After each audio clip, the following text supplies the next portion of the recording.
Welcome to another episode of Horns of a Dilemma, the podcast of the Texas National Security Review, which is a partnership between War on the Rocks and the University of Texas at Austin. My name is Ryan Evans. I serve, among many other things, as the publisher of the Texas National Security Review, which you can find at tnsr.org. Hi, welcome to Horns of a Dilemma. My name is Paul Edgar. I am the Interim Executive Director of the Clements Center for National Security here at the University of Texas. And our featured guest today is Senator Bailey Hutchinson, United States Senator from Texas for 20 years, which included substantial work on the Senate Armed Services Committee. She was also the 22nd United States Ambassador to NATO. Thanks for joining us again, Senator. It is great to be with you, Paul. Really, I love what the Clements Center is doing, and I love the security part, and of course, the Energy Center that has my name does a lot in security because energy security is security now. It's huge. Mm-hmm. Absolutely. It's huge. So it's great to be with you. Thanks for being with us again. And this is, you visit us several times, but I think you were last with us in spring semester 2023. And I think that was the first time, maybe the second time, but I think it was the first time that you had participated in a Horns episode since you jump-started Energy Center here at UT. Could you update us on what the KBH Energy Center has been busy doing the last several months since we last met? Yes, we've had our symposium. We have, we just had our 9th annual symposium, and it was just fabulous. We had about 450 attendees, and from the energy business, the energy industry, and then students who are looking at all the different options in the energy careers. And we're so excited about the addition of the engineering school into our center. We started with the business school at McCombs Business School and the law school. And that in itself has been unique because so much of our policy and regulatory information comes from the law school because Texas has very different laws from most states in our mineral rights and protections of those. But then we added engineering this year. It was our big announcement in September. And it's been a huge success because now we're looking at the renewables, the importance of the transition to clean energy, and so much research is being done in our University of Texas, but in America for better batteries, for the wind and solar, for more use of nuclear and hydrogen. One of the experts in the hydrogen field is a professor, Dr. Clark, at the University of Texas, Cockrell Engineering School, and he's working to perfect smaller hydrogen capsules that can go into airplanes that he hopes will go into cars in the future. So there's so much being done in the energy field, and the symposium brought out some of the uses of carbon sequestration, how it can be put to good use, as well as more on nuclear and hydrogen. Another idea that came out of the symposium was to put where the grid is that is fueled by wind and solar, that you would then put these smaller units for nuclear and hydrogen in the same place so that when it's night and there's no solar, you would have that operation be able to be used to stabilize that source of energy. So, and that's something that Texans have been familiar with, unfortunately, for a couple moments over the past few years. And so that's a great idea on how to mitigate those problems that you have with renewables. Right, and we're the leader in America for wind and solar, but it isn't reliable all the time. And so you have to now start looking at the battery initiatives that are being made. We need bigger, stronger, more capable batteries. And then we also, of course, if we can supplement with a stable source of energy that would just come in at those times that wind and solar were down, then you're going to have a grid that's reliable. Right. Yeah. All right. Well, great. So during our last discussion, really, it was actually a discussion between you and Will Inbode, my predecessor, and we won't insult him or insult that other state or that other university, and we won't hope that alligators Eat him up. attack him on the way to his truck. But you had a great discussion with Will last time. You discussed a number of things, and I'll just recap a couple of things, and we'll use that as a starting point. So you discussed the relationship between Eisenhower and Reagan, and the way Eisenhower influenced Reagan's view of many things, including deterrence. And the topic of deterrence led to discussion on contemporary Russia and Ukraine, and it also raised the issue of energy, which has been a big associated issue with Russia's behavior the past couple of years, but especially European energy and how Europeans were at the time moving away from Russian sources, which is not an easy thing. Europeans have been rigidly committed to buying energy from Russia for a long time, and they hadn't developed many other options. So let's pick up there. In short, the summer produced, tactically speaking, the summer produced some encouraging but certainly incremental progress on the battlefield. Ukraine did not generate the overwhelming offensive that some had hoped for. Still, they're probably in a better position now than 12 months ago or 6 months ago. So related to that, how has the landscape of European energy progressed during the same period these past 6 months? Are they on the same track? Have they run into challenges? What's your assessment? Well, thank you for that, Paul. And I know we were joking about Will, but I know we all loved working with him. We do, absolutely. And we just hope that we'll stay in touch. But the question is still there, of course. Ukraine is fighting for their existence. They're so brave. They're doing so well. We need to give them more arms to make sure that they can win. There is no alternative to Ukraine winning, right? Because we must show Putin and any other potential adversary that we're not going to say, oh, never mind. Ukraine is a sovereign nation. They're in Europe. And if we don't stand with Ukraine and help them win decisively, then Putin might think he can go into a NATO country and then we're at war. Right. I want to deter war. I don't want our troops on the ground in Europe. I think the reason NATO was formed was to get America in early so that we would deter war in Europe. And now we're talking about not just Europe, but the whole world. So on your point, it's slower than we had hoped. And I hope that we will do more for them and more quickly for helping Ukraine win decisively. Time is not on Ukraine's side. Russia can just keep putting troops in the field. They're not well trained. They're not taking time to train them. I don't think it appears that Putin cares about his troops, whereas Ukraine is fighting for their lives. And that's why we should be helping them so that Putin will not have designs on a NATO country, which would also be on their border. And I think that we're going in that direction.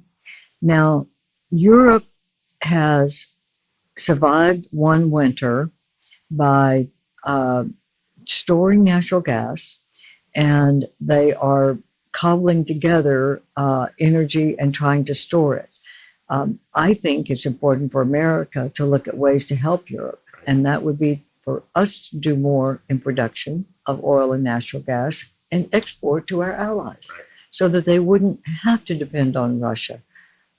Clearly, Russia is going to jerk Europe around like they've jerked Ukraine around, and it's time, and I think the Europeans now understand that it's time for them to be independent of Russia by working with friendly countries, like certainly the U.S., also Canada, and even some of the countries in the Middle East who can provide natural gas and oil, and will do so without extracting a horrendous price like Right. Russia does.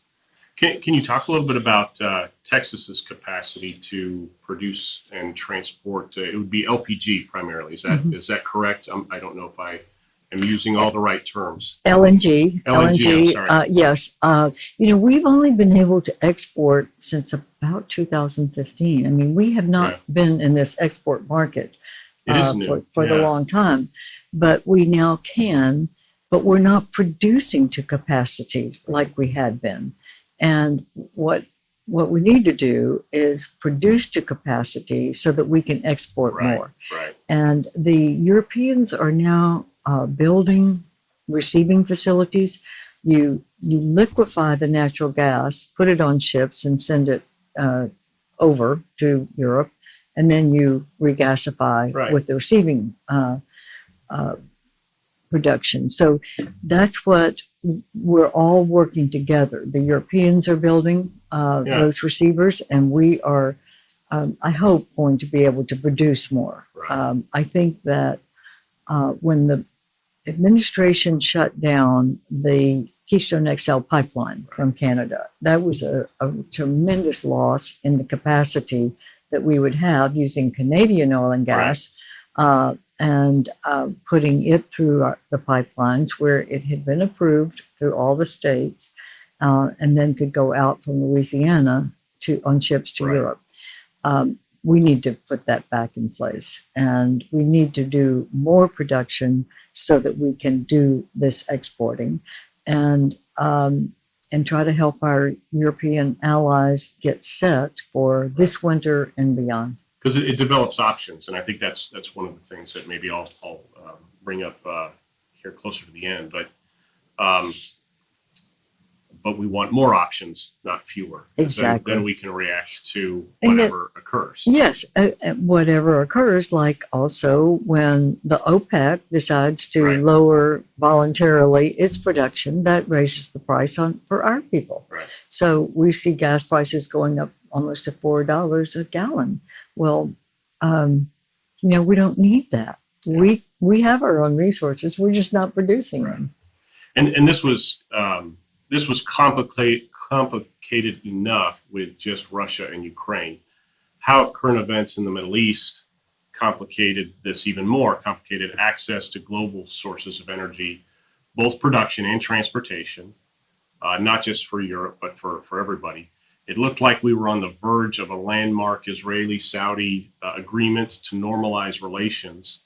It was going to be a new Middle East, but on October 7th, Hamas, through terrorism, started a war with Israel. Mm-hmm. And now the entire Middle East is on edge, I think it's fair to say. What has this done to global energy supplies, whether it's production, transportation? Is it too early to tell? But what's your assessment? Well, first of all, I think there are two very important issues here.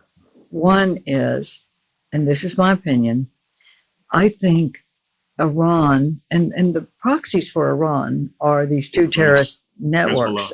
Yes, they fund them, they train them, and they pulled the plug to start this attack on Israel, this horrendous attack on Israel.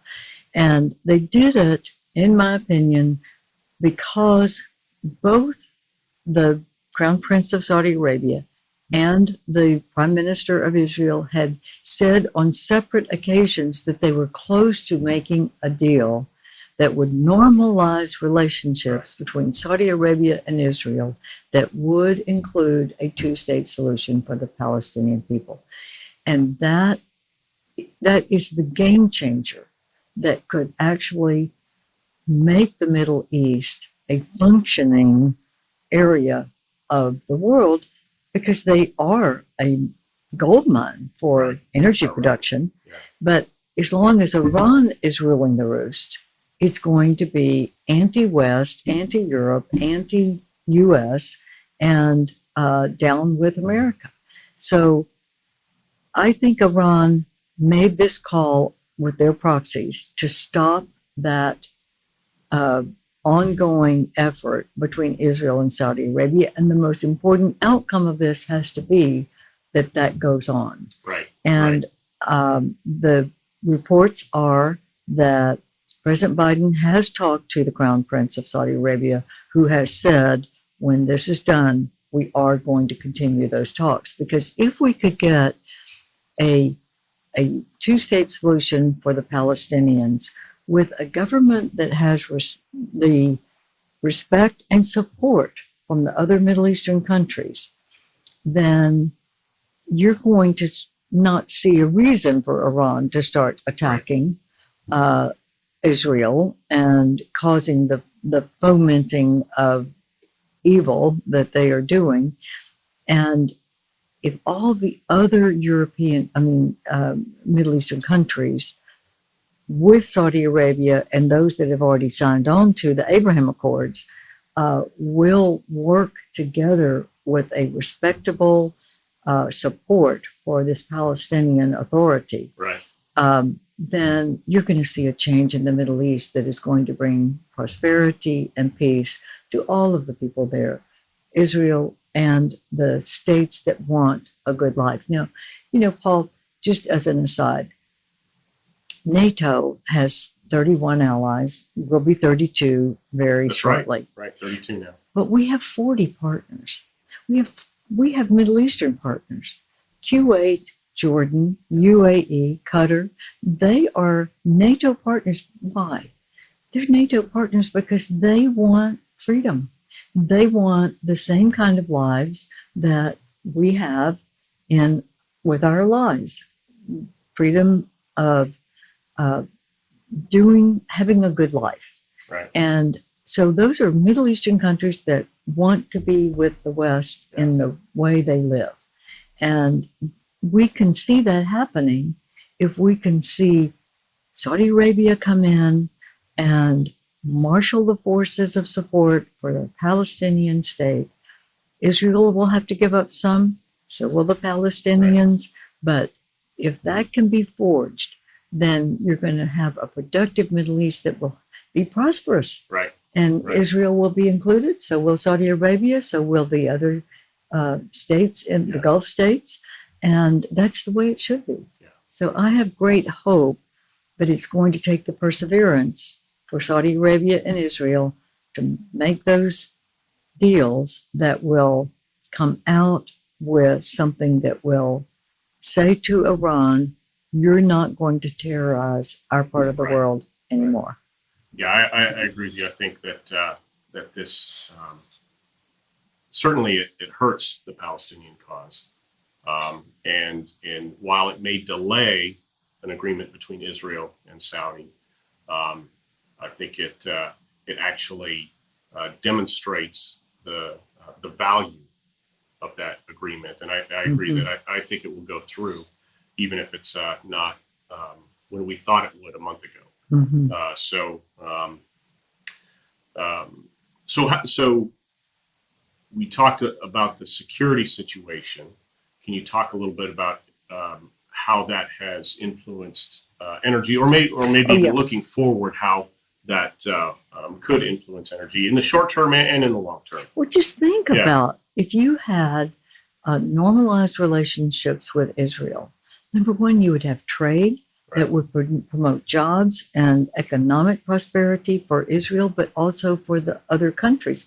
Israel makes things. They have a great defense industrial base. Right. They have a manufacturing capability. They're even producing natural gas. Yeah. And so you've got that, and then you add that with the tremendous resources and energy that these Gulf states have. And they can export more, they can trade among each other, but also more outside. They'll all be more prosperous. Yeah. Yeah. So it's going to be a game changer, and the availability of energy, oil and natural gas, will be much larger, which will bring down the cost to all of the Western world as well as Asia, and it could help raise the economies of all the countries and going into Africa as well. Right. Putting some of this into historical perspective, what I try to do with my students is, in my view, and maybe I'm too much of an optimist here, but the Abraham Accords and what we hope is soon to be an agreement between Israel and Saudi, in some ways started with Golda Meir and Sadat and the Yom Kippur War, right? Something that was really devastating, but that good leaders used then to lead to the Camp David Accords and later normalization with Jordan and then so many other countries. And I think we're at the far end of that, and there's still a lot of work to be done, both in terms of security and in establishing diplomatic relations. But I feel like this train left the station several decades ago, and that I do hope that we'll see, as painful as this has been, that we'll see good things come out on the other side, as long as we have good leadership, right? Good political leadership. Yes, I mean, the Israelis have been fighting for their very existence for all these years, and to have a normalization with their neighbors and not have to fear all the time things like happened just a few weeks ago would make them a part of building up the whole area. Right. And the natural resources are there in the Gulf states, and the Israelis have created their homeland. They've fought for it. They've persevered for their very existence, and they have a lot to be able to offer in the trade area with the other Gulf states, and to normalize that is going to lift a lot of boats. Right, it will. So let's bring the conversation home to U.S. energy resources. We've touched on this a little bit already, but to U.S. energy resources and policy.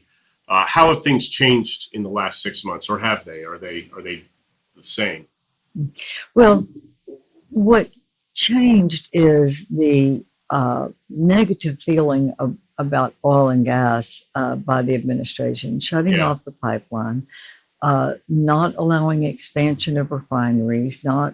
So if you can't use the products either by refining and using, or making natural gas, or using the products, if you can't use the products, well, then why would you go invest in trying to get more? Why would you invest in exploring or drilling more wells?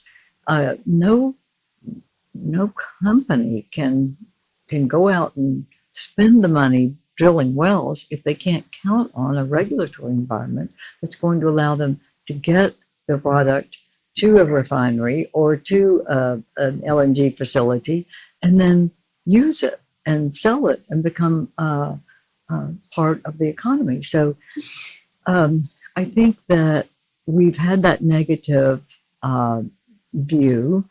I believe it is softening somewhat, but the pipeline hasn't been reopened, and certainly they're not opening the regulatory opportunities.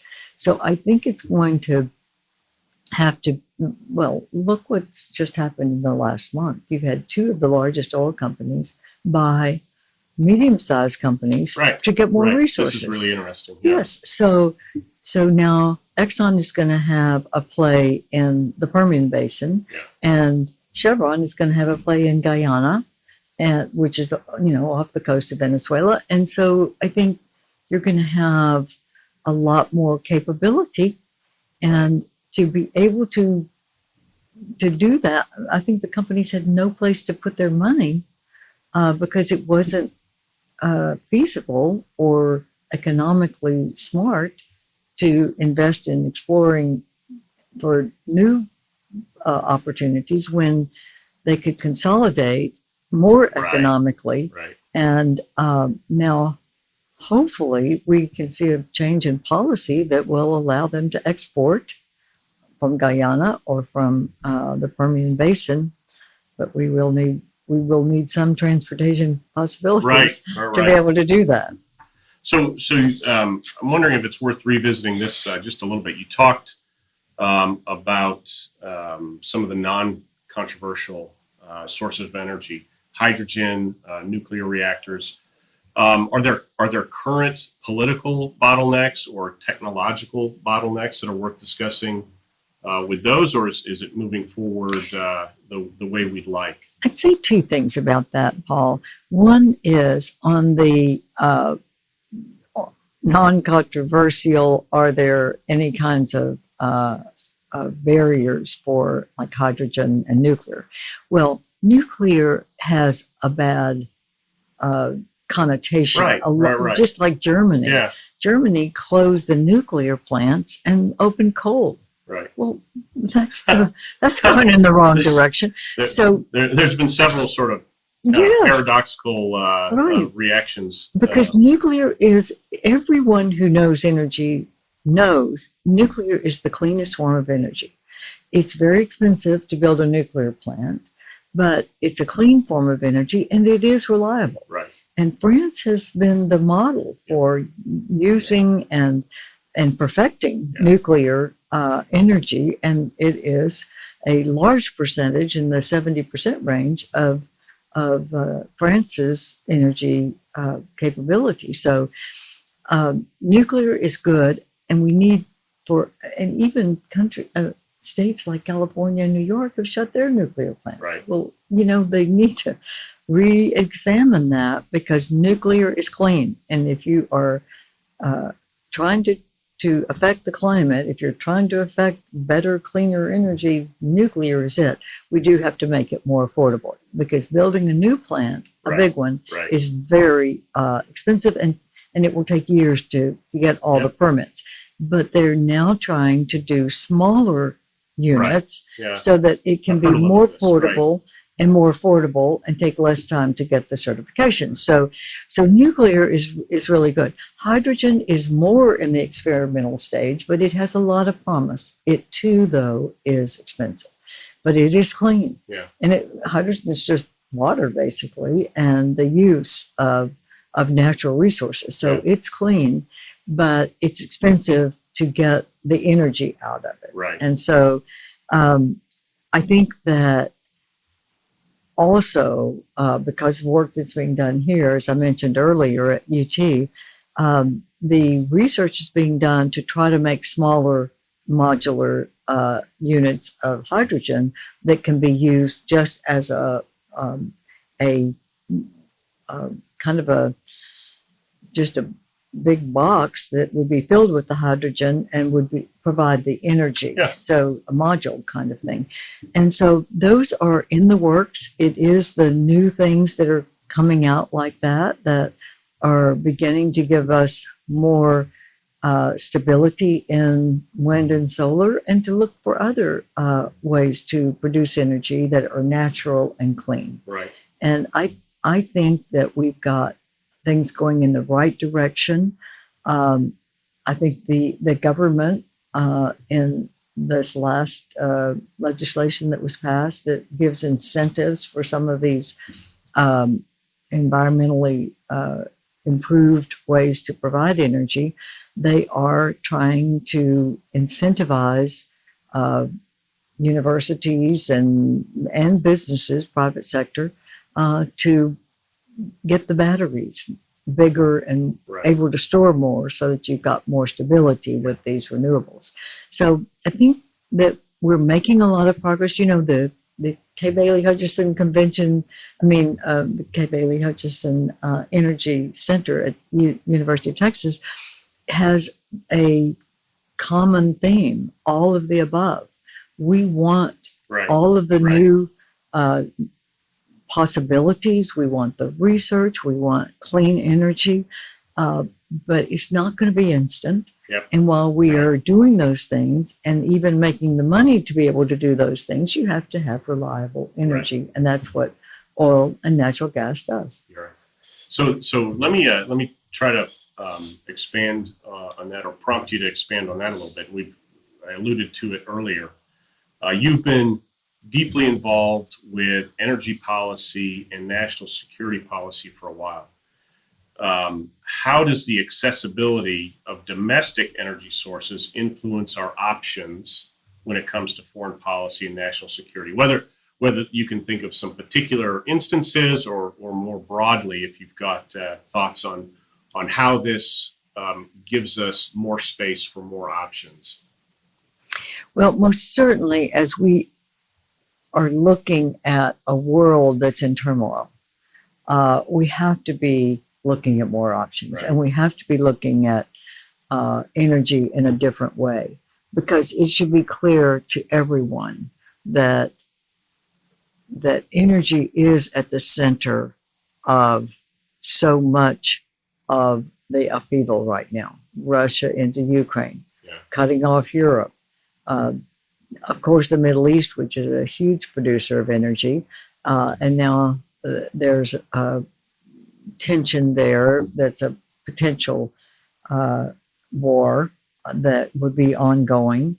And what's already happened with the attack on Israel has started that, and how that is addressed is going to be so important as our foreign policy develops. And I think that energy is at the heart of this, and providing energy so that we don't have to worry about replenishing our reserves. Right. You know, our reserves are down to below 50%. I'm thinking it's about 30% of our reserves that are there. Well, we've got to rebuild that too. Right. So for us to be energy independent, our reserves have to be 100%, so that if anything happened, we would not be short of our own natural resources. And then we need, and I think that the administration and Congress are beginning to understand the importance of producing a capacity, just like I think they're understanding that we've got to build the defense capabilities back for what we've already given to Ukraine and what we're going to be giving to Israel, Right. to settle things down in the Middle East and in Europe. Right. Two relationships that come to mind, that as we reduce our own options, constrain our foreign relations, are, of course, Venezuela and Saudi Arabia, right? And we relate to both of those countries in very different ways, of course. But if we don't have more options, then we have fewer options when we go to the negotiating table with our partners and with our adversaries. So it just seems to me the way of wisdom, right, is to develop options. Well, developing our own natural resources, creating jobs in our country, certainly has to be better than going to Venezuela hat in hand. Venezuela that has not had a fair election in years, that is mistreating its people. Their people are flowing across the border in illegal immigration to flee the human rights abuses that are happening in Venezuela. And we're talking about trying to make a deal with Venezuela that they'll have fair elections, with no guarantee that that's going to happen. If then they will open their spigot for us to buy oil from them. I mean, where's the logic? Yeah, we constrain ourselves, right? I mean, it just does not make sense. And so we have the capacity to build our own energy, absolute security, so we don't have to look to Venezuela or Saudi Arabia or OPEC or Russia or any other country in the world. That we can do it ourselves. And I can't think of another country that has so many natural resources but won't produce them and ask other people to do it for us. Well, thanks so much for visiting with us today. I should just give you an opportunity. Anything else that's worth talking about before we close out? Well, let me just say that we had a very successful symposium at the Bailey Hutchinson Energy Center at the University of Texas. And what we did was hear about all the things that are happening in all of the different sectors of energy. And what we try to give our students is the options that an energy career can give you. Right. In whatever field interests you, and entrepreneurial interests as well. So, it's truly interdisciplinary, right? You talked about, you just brought in the engineering school, and so it's authentically interdisciplinary, and these folks who are involved authentically work with one another. Yes, it's not just policy; it's actually looking at the things that will make these things happen. Yeah. And when the former Secretary of Energy, Dan Boyette, spoke at our symposium, and he said, I am so impressed with all that you are doing, and no other energy center in America is doing all of the above. Fantastic. They're not doing the engineering, and they're not adding law school with the regulations and the regulatory environment. And he said, I want to be a part of the team. So he's going to go on our executive council. Fantastic. Yes. And he's a great contributor because he has the range of expertise. And he's now the president of the Edison Institute. So he's into the electricity area as well. So we're welcoming him to our executive council. And it's just part of our wonderful growth, and I think that we will be building on these successes to bring more students in. If you want a career in energy, whether it's renewables or oil and gas or the entrepreneurial side or the corporate side, come to the University of Texas, because we're going to have opportunities with field trips, with industry nights, to meet the people in the industries that are doing all of these new things and looking at the regulatory environment and working with that. And all of that is coming together now. And the University of Texas is going to be the place that does it. Great. Well, we're excited with what you've already done, and we're excited for the direction that's going. Thank you for listening to this episode of Horns of a Dilemma. Do not forget to read the Texas National Security Review, which you can find at tnsr.org.